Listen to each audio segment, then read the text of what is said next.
Hi everyone. ఈ వీడియోలో నేను ఇన్సూరెన్స్ అంటే ఏంటి, మన ఇండియాలో టోటల్ ఎన్ని రకాల ఇన్సూరెన్స్ కంపెనీస్ ఉన్నాయి, ఆ ఇన్సూరెన్స్ కంపెనీస్ ఏ ఏ టైప్స్ ఆఫ్ పాలిసీస్ అమ్ముతాయి, మార్కెట్‌లో ఎన్ని రకాల వ్యక్తులు ఇన్సూరెన్స్ పాలిసీస్‌ని అమ్ముతున్నారు, క్లెయిమ్స్ అప్పుడు మనం ఎవరిని అప్రోచ్ అవ్వాలి, క్లెయిమ్స్ రిజెక్ట్ అయినేటప్పుడు ప్రాసెస్ ఏంటి, ప్లస్ మన దగ్గర కలెక్ట్ చేసిన ప్రీమియంని ఇన్సూరెన్స్ కంపెనీస్ ఎలా యూజ్ చేస్తాయి, ఎక్కడ ఇన్వెస్ట్ చేస్తాయి, ఇన్సూరెన్స్ కంపెనీస్‌కి లాస్ వస్తదా? రాదా? ప్లస్ వి ఐఆర్‌డీఏ మెయిన్‌గా ఏం జేస్తది అన్నది ఈ వీడియోలో ఎక్స్‌ప్లెయిన్ చేస్తాను. ఫస్ట్ మనం ఇన్సూరెన్స్ అంటే ఏమిటి అన్నది తెలుసుకుందాం. సింపుల్‌గా ఇన్సూరెన్స్ అంటే ఒక ఒక అన్‌ఎక్స్‌పెక్టెడ్ ఈవెంట్ వల్ల ఫైనాన్షియల్ లాస్ జరిగే సిట్యుయేషన్ నుండి మనల్ని మనం ప్రొటెక్ట్ చేసుకోవడానికి తీసుకునే ఒక రిస్క్ మేనేజ్మెంట్ టెక్నిక్ అన్నమాట. ఇక్కడ ఏంటంటే మెయిన్ థింగ్ మనం ఆలోచించాల్సింది ఇది రిస్క్ మేనేజ్మెంట్ టెక్నిక్. ఒక రిస్క్ నుండి మనల్ని మనం తప్పించుకోవడానికి యూజ్ చేసే ఒక టెక్నిక్. మ్యాండేటరీ కాదు కాబట్టి మెజారిటీకి పీపుల్స్కి అవేర్నెస్ లేదనమాట. కానీ ఒక రిచ్ పీపుల్ రిచ్గా ఉండడానికి, పూర్ పీపుల్ పూర్గా ఉండడానికి మెయిన్ క్రూషియల్ ఎలిమెంట్ ఇన్సూరెన్స్ అనమాట. రిచ్ పీపుల్ చిన్న అమౌంట్ని సేవ్ చేసుకొని పెద్ద లాస్ అవ్వాలనుకోరు, కాబట్టి ఇన్సూరెన్స్ అనేది మ్యాండేటరీగా తీసుకుంటారు. అదే పూర్ పీపుల్ ఆర్ లో ఇన్కమ్ పీపుల్స్ మనం ఏం చేస్తామంటే ఇన్సూరెన్స్ కి కట్టే అమౌంట్ మనం సేవ్ చేసుకుందాం అనేసి సేవ్ చేసుకొని ఒక ఫైన్ డే అంత అమౌంట్ని ఏదన్నా ఒక అది హాస్పిటల్ కానీ ఏదో ఒక దానికి ఖర్చు పెట్టాల్సి వస్తుంది. అన్నెసరిగా మొత్తం సేవింగ్స్ అంతా అక్కడే పోతుంది అనమాట. ఇన్ఫ్యాక్ట్ కొన్ని సిచ్యువేషన్స్లో మనం అప్పు కూడా చేయాల్సి వస్తుంది అనమాట. దీని గురించి ఇన్ డెప్త్ వీడియో నెక్స్ట్ వీడియోలో ఎక్స్ప్లెయిన్ చేస్తాను. ఇప్పుడు ఓవర్ వ్యూ కాబట్టి అంతా ఎలా వర్క్ అవుతుంది అన్నది మాత్రమే ఎక్స్ప్లెయిన్ చేస్తాను. ఇప్పుడు ఇన్సూరెన్స్ బై డెఫినేషన్ ఇన్సూరెన్స్ అంటే ఏంటన్నది చూద్దాము. ఇన్సూరెన్స్ అంటే ఒక అగ్రిమెంట్ ఎవరి మధ్య అంటే policy holder and insurance companies మధ్య ఒక అగ్రిమెంట్. ఏమని అంటే ఒక స్పెసిఫైడ్ లాసెస్, ఒక లిస్ట్ ఆఫ్ లాసెస్ జరిగినప్పుడు ఆ లాస్ వల్ల పాలసీ హోల్డర్ ఏమైనా సఫర్ అవుతే ఆ అమౌంట్ని ఇన్సూరెన్స్ కంపెనీ కాంపెన్సేట్ చేస్తాను అని ఒక అగ్రిమెంట్ అనమాట. దానికి రిటర్న్గా పాలసీ హోల్డర్ ప్రతి ఇయర్ ప్రీమియం పే చేస్తాడు, అంతే.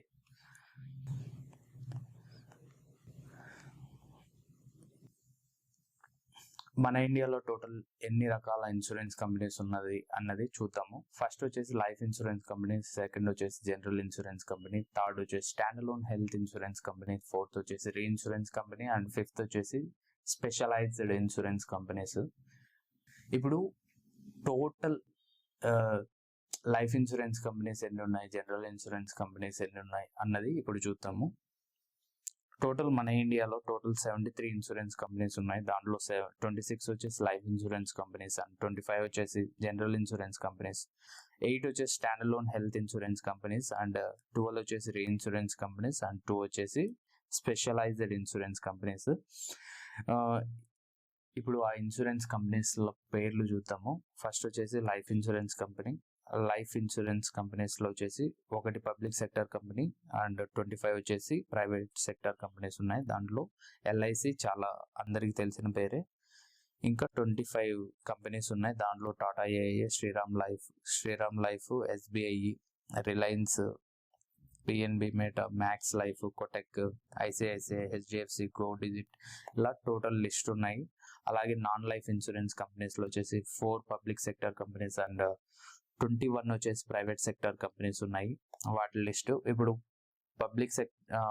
Life insurance companies, general insurance companies ఎలా డిఫరెన్షియేట్ చేస్తామన్నది చూడాలంటే లైఫ్ ఇన్సూరెన్స్ కంపెనీస్ అన్నిటికీ లైఫ్ ఇన్సూరెన్స్ కంపెనీ అనేసి, జనరల్ ఇన్సూరెన్స్ కంపెనీస్ అన్నిటికీ జనరల్ ఇన్సూరెన్స్ కంపెనీ అనేసి ఉంటుంది. అలాగే stand alone health insurance companies అన్నిటికీ హెల్త్ ఇన్సూరెన్స్ కంపెనీ అనేసి పేరు ఉంటుంది అనమాట.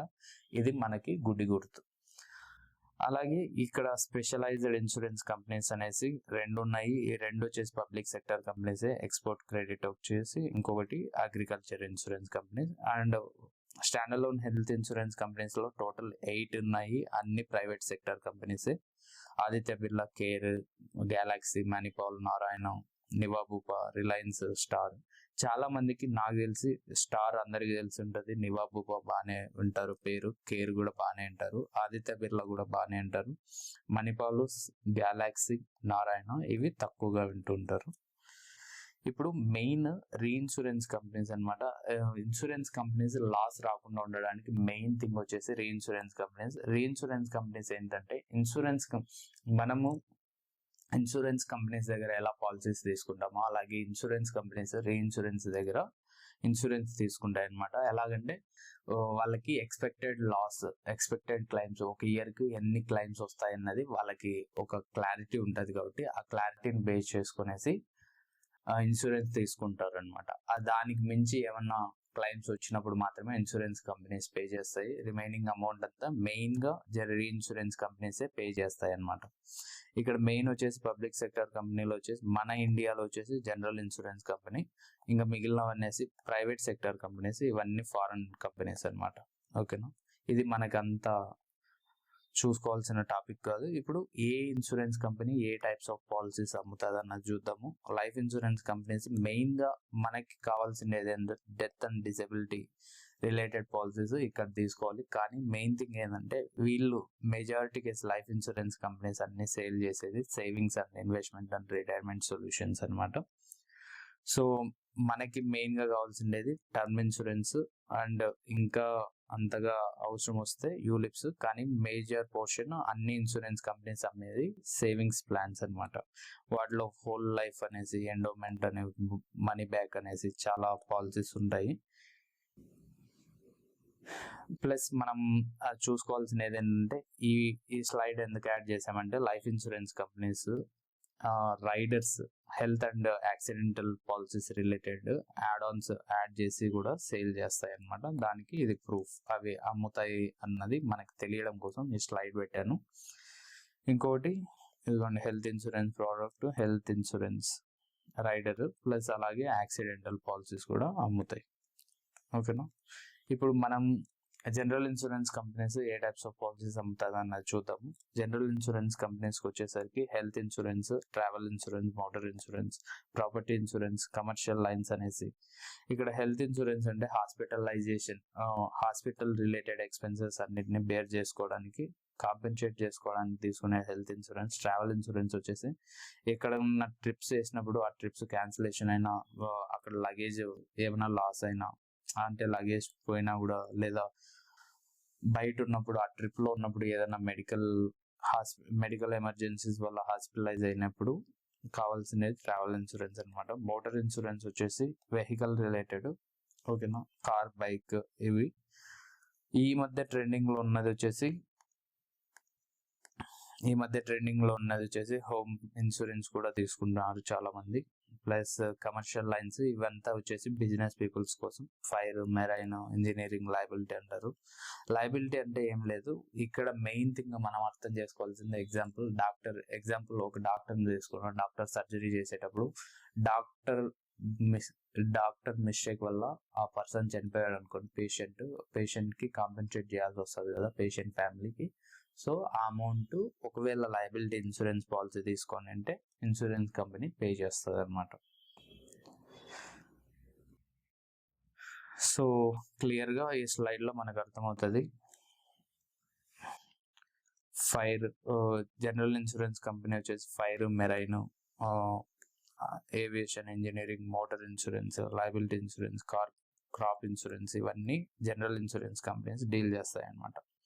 ఫైర్ ఇన్సూరెన్స్ లో మళ్ళీ సబ్ పాలసీస్ ఉంటాయి, ఎన్ని రకాల పాలసీస్ ఉంటాయి. ఇంజనీరింగ్ ఇన్సూరెన్స్ లో మళ్ళీ ఎన్ని రకాల పాలసీస్ ఉంటాయి. ఓకేనా, ట్రావెల్ ఇన్సూరెన్స్ లో 2 టైప్స్ ఉంటాయి, ఓవర్సీస్ అనేసి, డొమెస్టిక్ అనేసి. With in India travel insurance ఉంటుంది, బయట ట్రిప్స్కి వెళ్ళేటప్పుడు ట్రావెల్ ఇన్సూరెన్స్. 2 ఇన్సూరెన్స్ తీసుకోవచ్చు. అలాగే రీఇన్సూరెన్స్ మెయిన్ కీ రోల్ అనమాట ఇన్సూరెన్స్ కంపెనీస్ కి లాస్ రాకుండా ఉండడానికి. సో వాళ్ళు ఏంటంటే ఓన్లీ ఇన్సూరెన్స్ కంపెనీస్ తో డీల్ చేస్తారు reinsurance companies. Stand alone health insurance company ఏంటంటే వీళ్ళు మేజర్ హెల్త్ ఇన్సూరెన్స్ పాలసీస్ అమ్ముతూ ఉంటారు.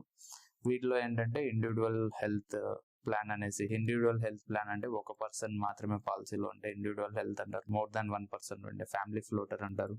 పర్సనల్ యాక్సిడెంటల్ పాలసీస్ కూడా వాళ్ళు సేల్ చేస్తారు. అండ్ క్రిటికల్ ఇల్నెస్ ప్లాన్స్ అంటే ఒక లిస్ట్ ఆఫ్ ఇల్నెసెస్ మెన్షన్ చేసి ఉంటారు ఆ ప్లాన్ లో.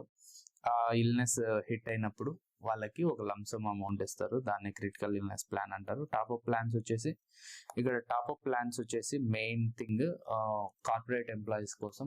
ఎగ్జాంపుల్ ఎంఎన్సీ ఎంప్లాయీస్ కి 3 to 5 lakhs health insurance policies ఇస్తారు. అది కాకుండా ఎక్స్ట్రా ఏమన్నా అయినప్పుడు తీసుకోవాలనుకునేటప్పుడు వాళ్ళు టాప్అప్ కి వెళ్తారు.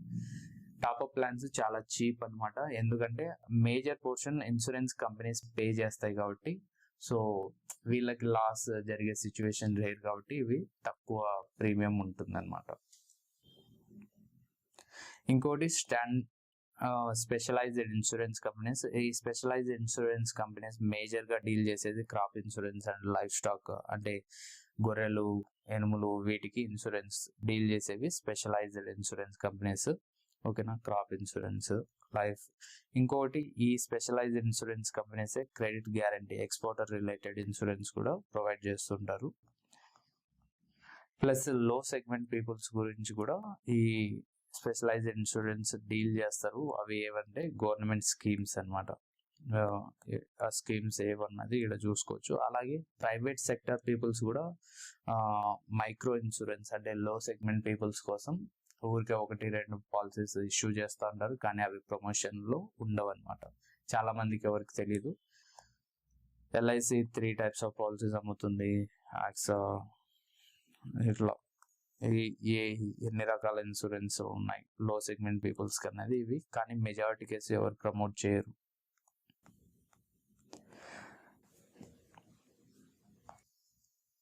ఇప్పుడు మెయిన్ థింగ్ మనం అర్థం చేసుకోవాల్సింది ఏంటంటే, ఇన్సూరెన్స్ కంపెనీస్ డైరెక్ట్ గా పాలసీ సేల్ చేయడం తక్కువ అనమాట. ఇండైరెక్ట్ గా వేరే త్రూ ఇంటర్మీడియరీ, అంటే ఎవరో ఒక పర్సన్ త్రూనే సేల్ చేస్తుంటాయి. దాంట్లో ఎవరెవరు ఇన్వాల్వ్ అయినారు, మెజారిటీకి సేల్స్ ఎవరి ద్వారా జరుగుతాయంటే డిస్ట్రిబ్యూషన్ ఛానల్ ద్వారానే జరుగుతుంది. ఈ డిస్ట్రిబ్యూషన్ ఛానల్స్ లో ఎన్ని రకాల వ్యక్తులు ఇన్వాల్వ్ అయినారు, వాళ్ళు ఎవరు అన్నది డెప్త్ గా చూద్దాం. మెయిన్ గా వచ్చేసి ఇన్సూరెన్స్ ఏజెంట్. ప్రతి ఒక్కరికి తెలుసు ఎల్ఐసి ఏజెంట్స్ అనేసి మన ఇంటి పక్కనే ఉంటారు, అలాంటి వాళ్ళు అనమాట. ఇండివిజువల్ ఏజెంట్స్ అంటే so simple, individual person appoint అవుతాడు. వాడు ఒక కంపెనీకి మాత్రమే, ఒక లైఫ్ ఇన్సూరెన్స్ కంపెనీ, ఒక జనరల్ ఇన్సూరెన్స్ కంపెనీ, ఒక హెల్త్ ఇన్సూరెన్స్ కంపెనీ అండ్ ఒక specialised insurance company.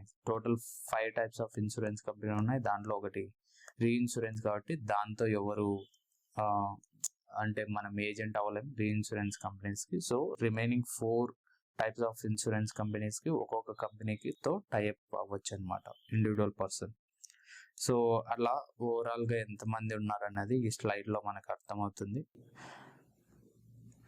Major portion ఏంటంటే ఇండివిజువల్ ఏజెంట్స్ కి బ్రాంచ్ లెవెల్ ఎంప్లాయీస్ అందరూ, ఈ ఏజెంట్స్ అందరూ ఒక్కొక్క బ్రాంచ్ కి అలాట్ అయ్యి ఉంటారు కాబట్టి ఆ బ్రాంచ్ లెవెల్ ఎంప్లాయీస్ వాళ్ళకి సపోర్ట్ ఇస్తారు అనమాట సేల్స్ లో.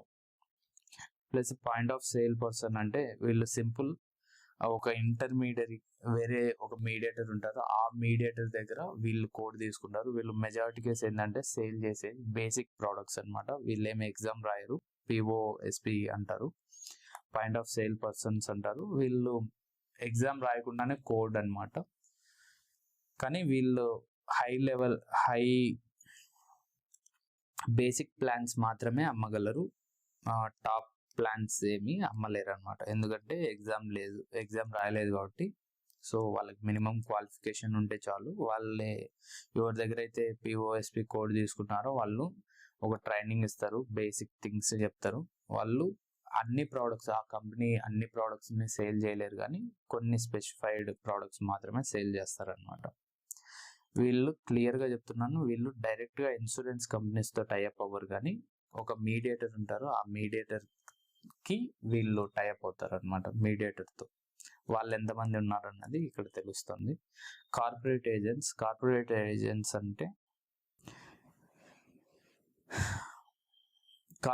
ఏజెంట్స్ అంటే వీళ్ళు ఏంటంటే వీళ్ళది మెయిన్ బిజినెస్ డిఫరెంట్. వీళ్ళకి వేరే మెయిన్ బిజినెస్ ఉంటుంది. ఆ కస్టమర్స్ కి ఇన్సూరెన్స్ ప్రోడక్ట్స్ కూడా సేల్ చేస్తూ ఉంటారు అనమాట. ఆల్రెడీ కస్టమర్ బేస్ ఉంది కాబట్టి ఆ కస్టమర్స్ ని వేస్ట్ చేయకుండా ఇన్సూరెన్స్ ప్రోడక్ట్స్ ని సేల్ చేసి కమిషన్ తీసుకుంటుంటారు. వాళ్ళలో మెయిన్ థింగ్ వచ్చేసి NBFCs, కోఆపరేటివ్ బ్యాంక్స్. మనం బ్యాంక్స్ లోకి వెళ్ళంగానే బ్యాంక్ పీపుల్స్ ఎలా మనకి ఇన్సూరెన్స్ పాలసీస్ ఆఫర్ చేస్తారు వాళ్ళే అనమాట. ఇక్కడ చూసుకోవచ్చు డిట్టో కూడా ఒక కార్పొరేట్ ఏజెంట్ అనమాట. డిట్టో కార్పొరేట్ ఏజెంట్ ఇది వాళ్ళు. అలాగే ఇన్సూరెన్స్ బ్రోకర్స్ అనే ఇప్పుడు ఇంకొకటి మనం చూడాల్సింది, ఈ corporate agents only life deal చేస్తుంటారు. ఇంకోటి మనం చూడాల్సినది ఏంటంటే ఒక corporate agent maximum 9 life insurance companies, 9 general insurance companies, 9 stand alone health insurance కంపెనీస్తో టైఅప్ అవ్వచ్చు.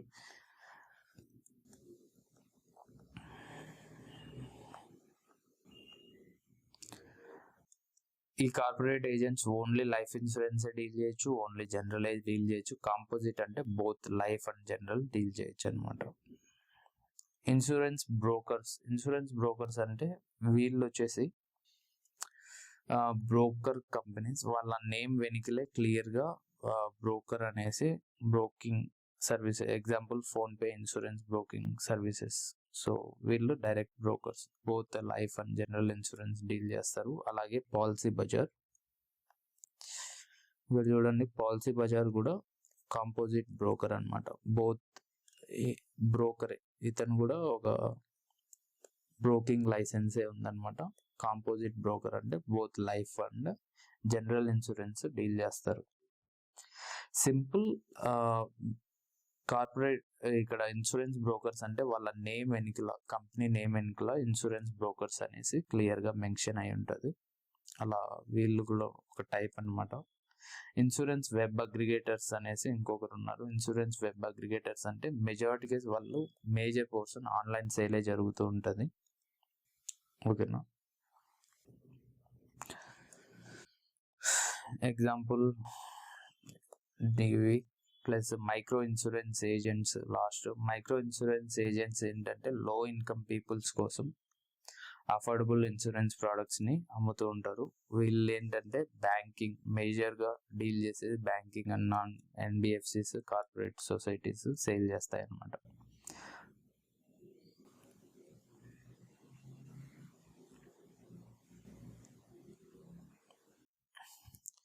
మైక్రో ఇన్సూరెన్స్ ఏజెంట్స్గా ఎవరెవరు ఉంటారు అన్నది వీళ్ళు మైక్రో ఇన్సూరెన్స్ ఏజెంట్స్ లిస్ట్ అనమాట. లైఫ్ ఇన్సూరెన్స్ కంపెనీలో మైక్రో ఇన్సూరెన్స్ ఏజెంట్స్ లిస్ట్ వీళ్ళు.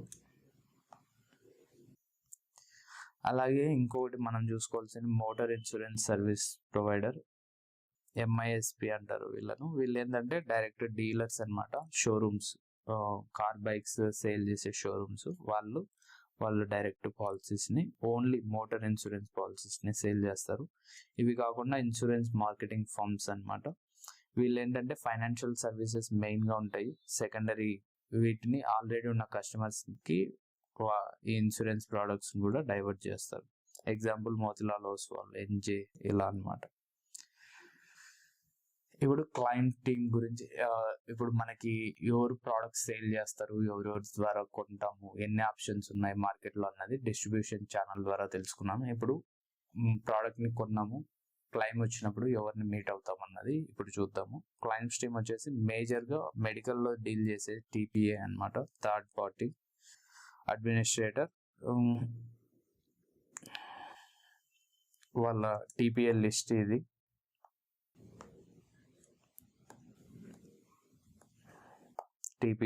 ఇది.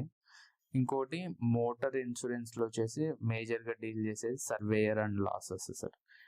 ఓకేనా, టీపీఏనే మేజర్ అనమాట. మోటార్ ఇన్సూరెన్స్ లోకి వచ్చి మోటార్ అండ్ కమర్షియల్ ఇన్సూరెన్స్ లో వచ్చేసి సర్వేయర్ అండ్ లాస్ అసెసర్స్ అనే వాళ్ళని అప్రోచ్ అవుతాం. వాళ్ళు మన దగ్గరికి అప్రోచ్ అవుతారు ఆ లాస్ ని చెక్ చేయడానికి. వాళ్ళు ఏంటంటే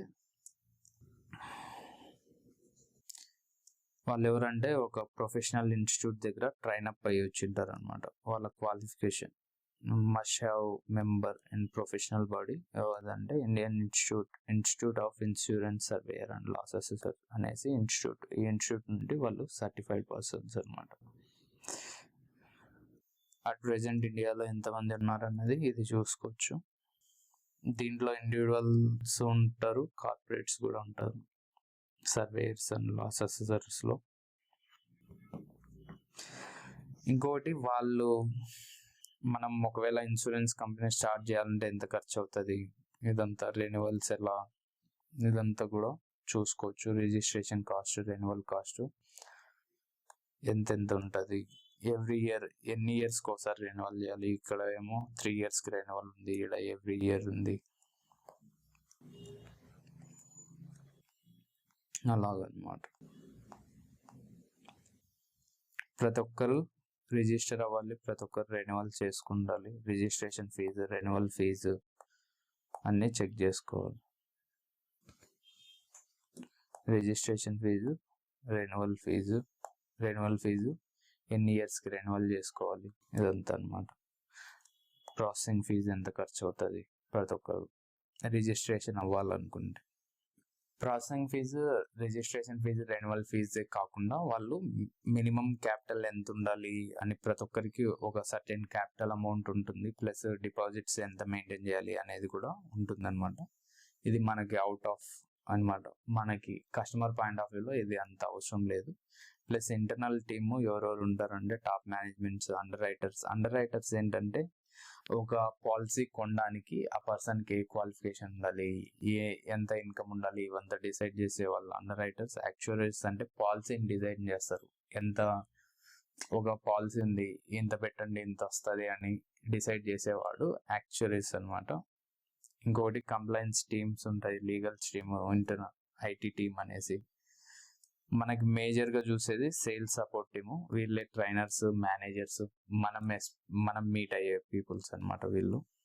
కానీ మెజారిటీ కేసు ఇన్సూరెన్స్ కంపెనీస్ అన్నీ ఏంటంటే త్రూ డిస్ట్రిబ్యూషన్ ఛానల్ ద్వారానే మేజర్ సేల్ జరుగుతుంది. ఎంప్లాయీస్ చాలా తక్కువ మెయింటైన్ చేస్తుంది అనమాట ఇన్సూరెన్స్ కంపెనీస్ అన్నీ. ఇంకొకటి 3 types ఆఫ్ పర్సన్. మనం ఏంటంటే ఇన్సూరెన్స్లో 3 types ఆఫ్ పర్సన్స్ నేమ్స్ వింటూ ఉంటాము. ఒకటి ఫస్ట్ పర్సన్ అనేసి, సెకండ్ పర్సన్, థర్డ్ పర్సన్ అనేసి.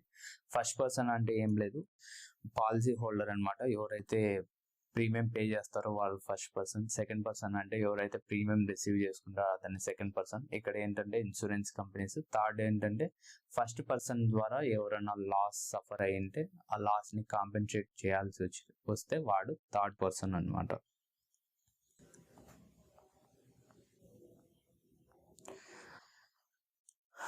ఇక్కడ మనం టోటల్ ఇన్సూరెన్స్ కంపెనీ ఒక ఇయర్లో ఎంత ప్రీమియం కలెక్ట్ చేస్తుంది అన్నది ఈజీగా చూడొచ్చు. 11,19,613 కోట్లు, 11,19,613 crores ఒక ఇయర్కి కలెక్ట్ చేస్తుంది. ఇది 23-24 ఫైనాన్షియల్ ఇయర్ డేటా తీసుకున్నాను. ఇప్పుడు ఇంకా పెరుగుతుంది అనమాట year on year.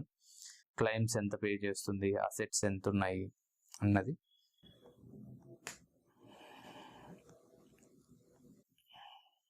Life insurance A company ఏ ఇయర్లో ఎంత ప్రీమియం కలెక్ట్ చేశారు అన్నది అనమాట with in India. Life insurance companies ఇది లిస్ట్.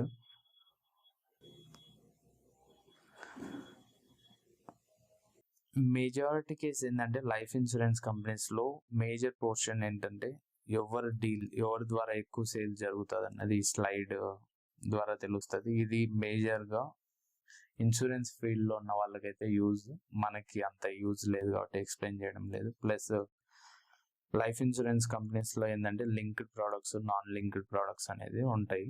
సో లింక్డ్ ప్రోడక్ట్స్లో ఓన్లీ నాన్ పార్టిసిపేటింగ్ ప్లాన్స్ ఉంటాయి, పార్టిసిపేటింగ్ ప్లాన్స్ ఏమి ఉండవు అనమాట. అది నాన్ లింక్డ్ ప్రోడక్ట్స్లో నాన్ పార్టిసిపేటింగ్ రెండు ఉంటాయి అన్నమాట. ఇదంతా నెక్స్ట్ వీడియోలో లైఫ్ ఇన్సూరెన్స్ కంపెనీ ఏ టైప్స్ ఆఫ్ ప్రోడక్ట్స్ డీల్ చేస్తుంది, జనరల్ ఇన్సూరెన్స్ కంపెనీస్ ఏ టైప్స్ ఆఫ్ ప్రోడక్ట్ డీల్ చేస్తుంది అని స్టెప్ బై స్టెప్ ప్రతి ప్రోడక్ట్ గురించి ఎక్స్ప్లెయిన్ చేస్తాను.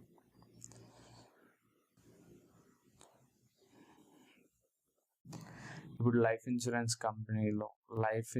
కంపెనీ క్లైమ్స్ ఎలా ఉంటాయి అన్నది చూద్దాం. ఇది క్లైమ్స్ రిజెక్షన్ కేసెస్ కూడా ఉంటాయి, కానీ తక్కువ అన్నమాట. అన్ని రిజెక్ట్ అవుతాయని కాదు, రేర్ రిజెక్షన్ కేసెస్ కూడా ఉంటాయి. అన్క్లైమ్డ్ కేసెస్ కూడా ఉంటాయి. అన్క్లైమ్డ్ కేసెస్ అంటే సింపుల్, కంపెనీ ఏమో అప్రూవల్ ఇచ్చింది పేమెంట్ చేయడానికి, కానీ నామినీ దగ్గర నుంచి ఏమన్నా డాక్యుమెంట్స్, బ్యాంక్ డీటెయిల్స్ కానీ ఇలాంటివి రావడం పెండింగ్ ఉంటుంది, అలాంటివి అనమాట.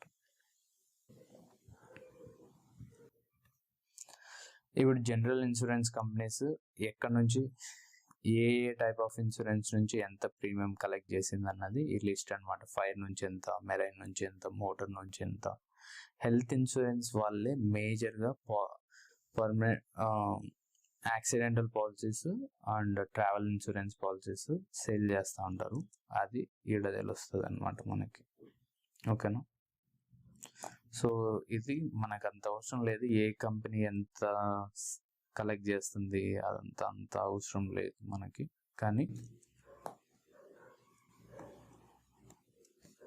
ఓకేనా,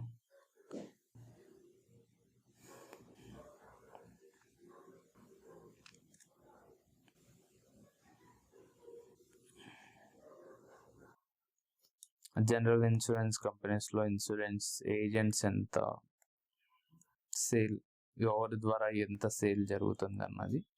డైరెక్ట్ సేల్ చూడండి, majority case direct business, internet, corporate, majority case direct business తక్కువ ఉంటుంది అనమాట. అంతా త్రూ డిస్ట్రిబ్యూషన్ ఛానల్ ద్వారానే సేల్ జరుగుతూ ఉంటుంది. ఇక్కడ కూడా health insurance agents, health insurance policies ఎక్కడ ఎంత పర్సంటేజ్, ఇండివిజువల్ ఏజెంట్స్ ఎంత సేల్ చేస్తున్నారు, కార్పొరేట్ ఏజెంట్స్ ఎంత సేల్ చేస్తున్నారు అన్నది.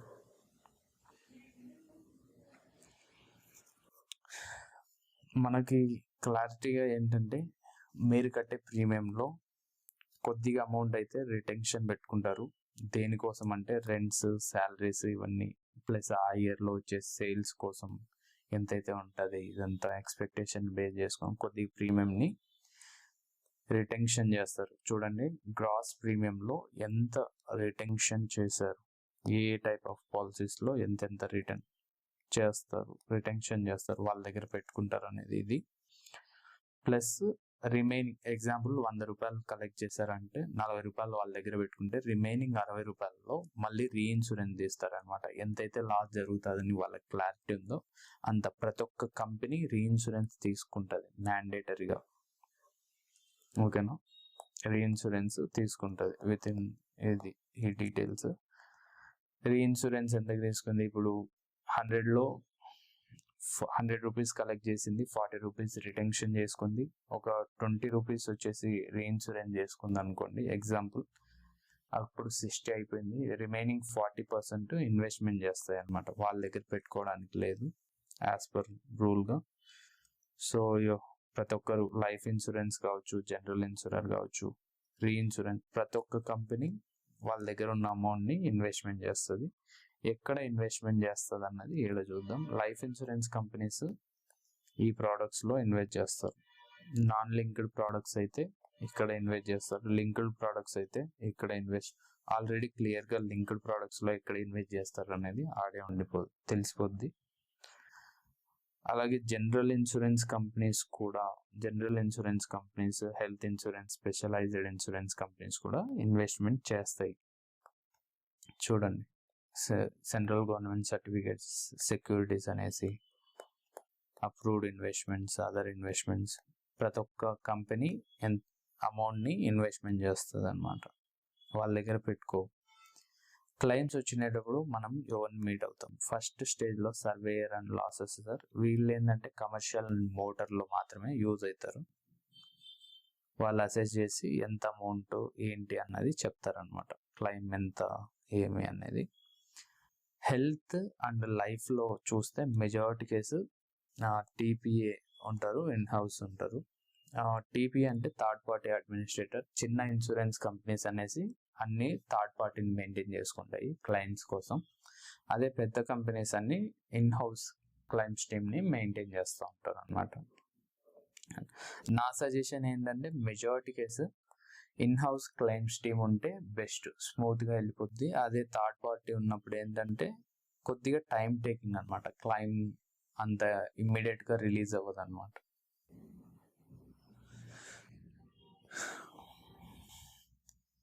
ఇక్కడ చూడండి, claim ratio insurance business loss suffer అవుతున్నారా లేదా అన్నది ఇక్కడ తెలిసిపోద్ది.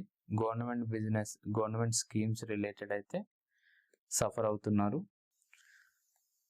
గ్రూప్ బిజినెస్లో అయితే 100 రూపీస్ కలెక్ట్ చేస్తుంటే 95 రూపీస్ మాత్రమే ఖర్చు పెడుతున్నారు. అంటే 95 రూపీస్ క్లైమ్స్ అవుతున్నాయి అంతే, రిమైనింగ్ 5 రూపీస్ ప్రాఫిట్. అదే ఇండివిజువల్ బిజినెస్లో అయితే 100 రూపీస్ కలెక్ట్ చేస్తుంటే 76 రూపీస్.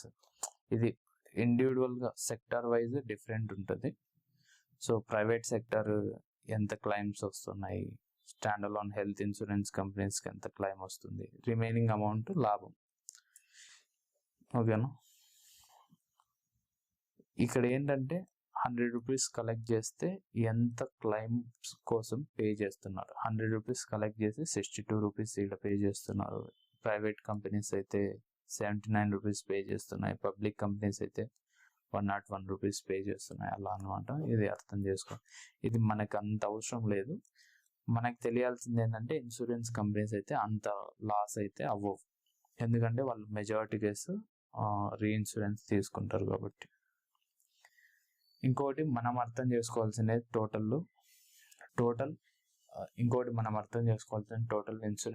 ఇన్సూరెన్స్ ప్రతి ఒక్క పాలసీకి 3 టైప్స్ ఆఫ్ డాక్యుమెంట్స్ ఉంటాయి. ఒకటి కస్టమర్ ఇన్ఫర్మేషన్ షీట్ అనేసి, రెండోది వచ్చేసి పాలసీ బ్రోచర్, మూడోది వచ్చేసి policy document. Customer information sheet ఏంటంటే 30% ఓన్లీ మెయిన్ కస్టమర్కి ఏం తెలియాలనో ఆడి వరకే డేటా ఉంటుంది. ప్లస్ అన్ని ఎక్స్క్లూజన్స్, అన్ని వెయిటింగ్ పీరియడ్స్ అంతా ప్రతి ఒక్కటి ఇన్ డెప్త్ ఉండదు అనమాట. అదంతా పాలసీ డాక్యుమెంట్లో ఉంటుంది. బ్రోచర్స్కి వచ్చేసరికి ఇది sales people, marketing peoples sales కోసం, సేల్స్ని ఎలా సేల్ చేయడానికి యూజ్ చేస్తారు. పాలసీ డాక్యుమెంటే మెయిన్ థింగ్ అనమాట. దీంట్లోనే అన్ని టర్మ్స్ అండ్ కండిషన్స్ ఉంటాయి. మనకేంటంటే మనకి సేల్స్ పీపుల్ ఈ బ్రోచర్ని చూపించేసి సింపుల్గా ఎక్స్ప్లెయిన్ చేసి ఇది అనేసి పైన చెప్పేసి without mentioning terms and conditions ఏం ఎక్స్ప్లెయిన్ చేయకుండా ఈ బ్రౌచర్ని యూజ్ చేసుకునేసి సేల్ చేస్తారు. ఇది 60% డేటా కంటెంట్ ఉంటుంది. మనకు వచ్చేది ఏంటంటే ఈ డాక్యుమెంట్ పాలసీ ఇష్యూ అయినాక మనకి ఇచ్చే డాక్యుమెంట్ ఇది. దీంట్లో టర్మ్స్ అండ్ కండిషన్స్ అంతగా ఉండవు. మెయిన్ బెనిఫిట్స్ ఏంటి, ఎక్స్క్లూజన్స్ ఏవేవి ఉండొచ్చు, అలా రఫ్గా ఉంటుంది. Main key concepts. సో ఏదైతే మనకి సేల్స్ పీపుల్ ఎక్స్ప్లెయిన్ చేస్తారో అది ఆబ్వియస్గా ఇక్కడ కవర్ అయి ఉంటుంది. కాబట్టి మనం ఏమనుకుంటాం, అన్ని సేల్స్ పీపుల్ ఎక్స్ప్లెయిన్ చేస్తారు అనుకుంటాం. క్లయింట్స్ వచ్చినప్పుడు ఏంటంటే క్లయింట్ టీము ఈ పాలసీ డాక్యుమెంట్ను బేస్ చేసుకొని ఆ టర్మ్స్ అండ్ కండిషన్స్ మెట్ అయింటే క్లయింట్స్ యాక్సెప్ట్ చేస్తాయి, టర్మ్స్ అండ్ కండిషన్స్ మెట్ అవ్వకపోతే క్లయింట్స్ని రిజెక్ట్ చేస్తాయి అన్నమాట. ఇప్పుడు IRDA ఎలా కంట్రోల్ చేస్తుంది, ఏమేమి చేస్తుంది అన్నది చూద్దాము. IRDA ఏంటంటే మెయిన్ పర్పస్ ఏంటంటే పాలసీ హోల్డర్ని ప్రొటెక్ట్ చేయడం. అదేవిధంగా సరెండర్ వాల్యూ ఎంత ఉండాలి, అలాగే advertisements A types of advertisement చేయాలి, అలా ప్రతిదీ కంట్రోల్ చేస్తూ ఉంటుంది అనమాట. కొత్త ప్రోడక్ట్స్ని డెవలప్మెంట్ చేయడానికి ఎంకరేజ్ చేస్తూ ఉంటుంది. బెనిఫిట్ ఇల్లుస్ట్రేషన్లో ఏమేమి మెన్షన్ చేయాలి అవంతా మెన్షన్ చేస్తుంటుంది. ప్లస్ ఫ్రీ లాకిన్ పీరియడ్ అనేది 30 days ఉంటుంది కస్టమర్స్, పాలసీ హోల్డర్కి. వాడు ఆ టర్మ్స్ అండ్ కండిషన్స్కి యాక్సెప్ట్ కాకపోతే, ఒకవేళ పాలసీ తీసుకున్న తర్వాత తనకి ఇష్టం లేదనుకున్నా కూడా వితిన్ 30 days లోపు క్యాన్సిల్ చేసే రైట్ ఇచ్చింది పాలసీ హోల్డర్కి. అలాగే ఫ్రీ లాకిన్ పీరియడ్లో క్యాన్సిలేషన్ చేసినా కూడా త్వరగా రిఫండ్ అయ్యేలాగా. ప్లస్ బ్యాంక్ అకౌంట్ మ్యాండేటరీ అనమాట. ప్రపోజల్ స్టేజ్లోనే ఫామ్ ఫిలప్ చేసేటప్పుడే బ్యాంక్ అకౌంట్ డీటెయిల్స్ ఇవ్వాలి మ్యాండేటరీగా. ప్లస్ నామినీ డీటెయిల్స్ మ్యాండేటరీ అని చెప్పింది IRDA. ప్లస్ ప్రతి ఒక్క పాలసీ ఎలక్ట్రానిక్గా సెండ్ చేయాలి, డిజిటల్ కాపీ సెండ్ చేయాలి అనేసి మ్యాండేట్ చేసింది. రిక్వెస్ట్ చేస్తే మాత్రమే ఫిజికల్ కాపీ ఇవ్వండి అని చెప్పింది. అలాగే ఇవి చాలా ఉన్నాయి. ఇప్పుడు మనకేంటంటే ఇన్సూరెన్స్ రిపాజిటరీ, ఇప్పుడు డిమాట్ అకౌంట్ ఎలాగా అన్ని షేర్స్ ఒక డిమాట్ అకౌంట్లో ఎలా హోల్డ్ చేయగలమో అలాగా ఈ ఇన్సూరెన్స్ అకౌంట్ అనేసి న్యూ మెథడ్ని లాంచ్ చేసింది. ఇక్కడ ఏంటంటే ఆల్ ఇన్సూరెన్స్ పాలసీస్ డిమాటీరియలైజ్డ్ ఫామ్లో ఉండాలి అన్నది మెయిన్ థింగ్ అన్నమాట. వాటికి ఎవరెవరు చేస్తారు. ఇన్సూరెన్స్ కంపెనీస్ ఎంత సాల్వెన్సీ రేషియో మెయింటైన్ చేయాలన్నది మెన్షన్ చేసింది. అట్లీస్ట్ 150% అనమాట మెయింటైన్ చేయాలి. ఆ 150% ఎట్లా క్యాలిక్యులేట్ చేస్తారంటే గ్రాస్ ప్రీమియంని బేస్ చేసుకొని, నెట్ క్లైమ్స్ని బేస్ చేసుకొని చేస్తారు. హెల్త్ ఇన్సూరెన్స్కి వస్తే పిఈడి ముందు 48 months ఉన్నది, అది 36 monthsకి తీసుకొచ్చింది. అన్డిస్క్లోజ్డ్ అయితే ముందు 96 months ఉండే, ఇప్పుడు అది 5 yearsకి తీసుకొచ్చింది. 5 years తర్వాత అన్డిస్క్లోజ్డ్ బేస్తో క్లైమ్ని రిజెక్ట్ చేయలేరు అనమాట. అలా డిఫరెంట్ థింగ్స్ అనమాట. స్పెసిఫైడ్ వెయిటింగ్ పీరియడ్ అనేసి, యాక్సిడెంట్ జరిగినప్పుడు ఆ వెయిటింగ్ పీరియడ్స్ అప్లికబుల్ కావని చెప్పింది. ఆయుష్ ట్రీట్మెంట్ కూడా హెల్త్ ఇన్సూరెన్స్ పాలసీలో ఇంక్లూడ్ చేసింది క్లైమ్స్ని. అలాగే రెన్యువల్స్ కంపల్సరీ యాక్సెప్ట్ చేయాలి అంటిల్ అన్లెస్ అది ఫ్రాడ్ అయితే తప్ప రెన్యువల్స్ని యాక్సెప్ట్ చేయాలని చెప్పింది. ప్లస్ మనం ఏంటంటే హెల్త్ ఇన్సూరెన్స్ పాలసీస్ని మ్యాక్సిమం 3 years వరకు అట్ ఎ టైం తీసుకోవచ్చు. లైఫ్ ఇన్సూరెన్స్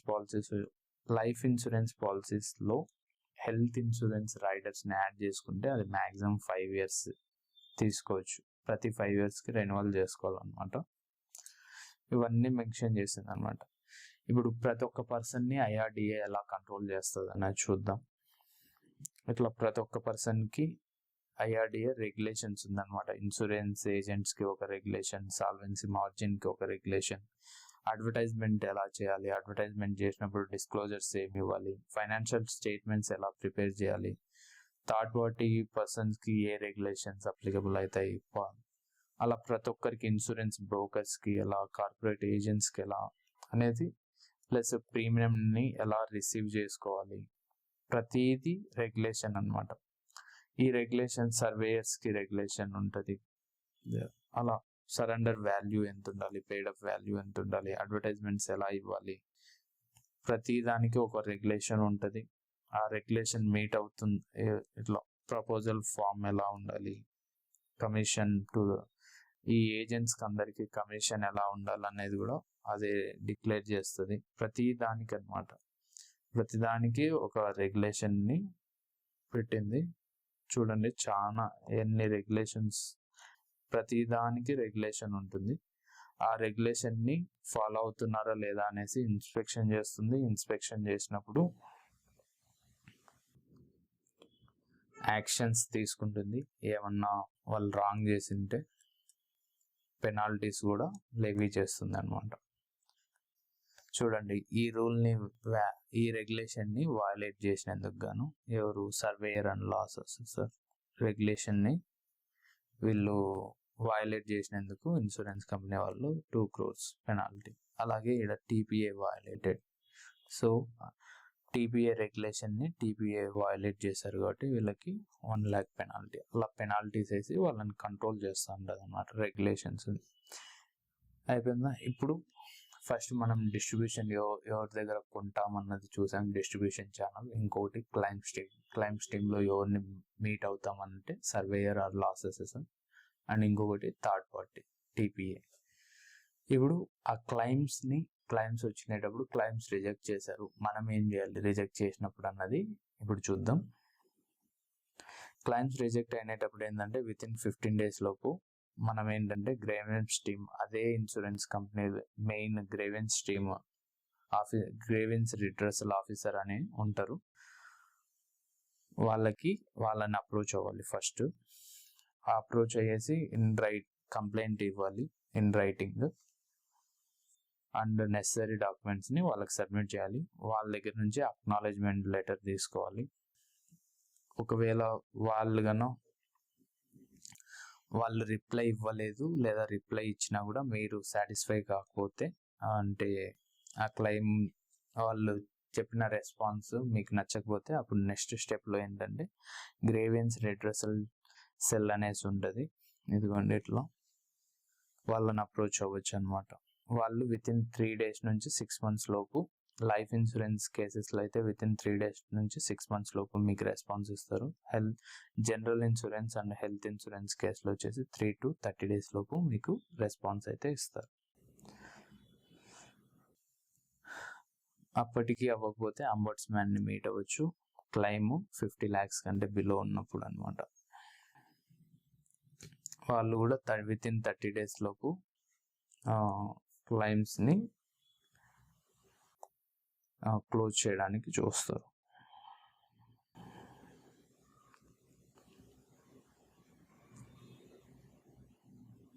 అప్పటికి అంబడ్స్మ్యాన్ కూడా అవ్వలేదు. దెన్ మనం ఏంటంటే కన్జ్యూమర్ కోర్ట్స్కి అప్రోచ్ అవ్వచ్చు. డిస్ట్రిక్ట్ ఫోరం అనేసి, స్టేట్ కమిషన్ అనేసి, నేషనల్ కమిషన్ అనేసి అందరి దగ్గర అప్రోచ్ అవ్వచ్చు అనమాట. Based on the claim amount base చేసుకొని 1 crore లోపు ఉంటే డిస్ట్రిక్ట్ ఫోరం, 100 crore లోపు ఉంటే 1 crore కంటే ఎక్కువ, 100 crore కంటే తక్కువ ఉన్నప్పుడు స్టేట్ కమిషన్ని, 100 crore కంటే ఎక్కువ ఉన్నప్పుడు నేషనల్ కమిషన్ని అప్రోచ్ అవ్వచ్చు. ఇవి కానీ కాకుండా మనం ఈవెన్ సుప్రీం కోర్ట్ను కూడా అప్రోచ్ అవ్వచ్చు. సుప్రీం కోర్ట్ని అప్రోచ్ అయిన సిచ్యువేషన్స్ కూడా ఉన్నాయన్నమాట హెల్త్ క్లెయిమ్స్లో.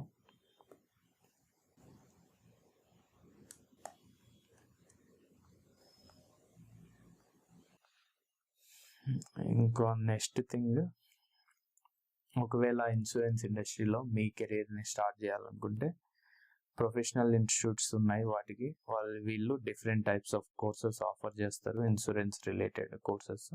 సో మీరు ఇన్స్టిట్యూట్స్లో మీకు కావాల్సిన కోర్సు మీరు చేయొచ్చు అనమాట.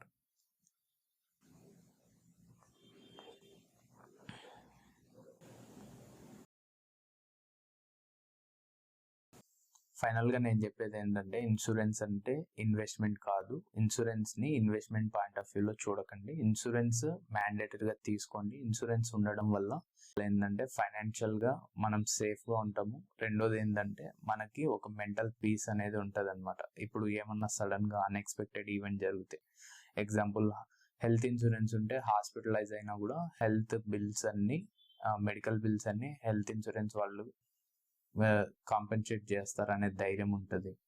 అదే డెత్ అయినప్పుడు టర్మ్ ఇన్సూరెన్స్ ఉంటే ఆ అమౌంట్ వస్తుంది, అట్లీస్ట్ నా ఫ్యామిలీ సేఫ్గా ఉంటుంది అనే మెంటల్ పీస్ అనేది ఉంటుంది. చిన్న అమౌంట్ని సేవ్ చేయాలని చూసి పెద్ద అమౌంట్ని లాస్ అవ్వకండి. అండ్ వన్ మోర్ థింగ్ ఏంటంటే, చాలామంది లైఫ్ ఇన్సూరెన్స్ కేసులో ఏంటంటే అందరూ మెయిన్ పాలసీస్ ఏంటంటే టర్మ్ ఇన్సూరెన్స్ కాకుండా సేవింగ్స్ పాలసీస్ని సేల్ చేస్తూ ఉంటారు. అది ఒకసారి చెక్ చేసుకోండి. ఇప్పటి వరకు ఈ వీడియో చూసినందుకు thank you so much. And ఇంకొక మంచి వీడియోతో మేము ముందుకు వస్తాను. జై హింద్.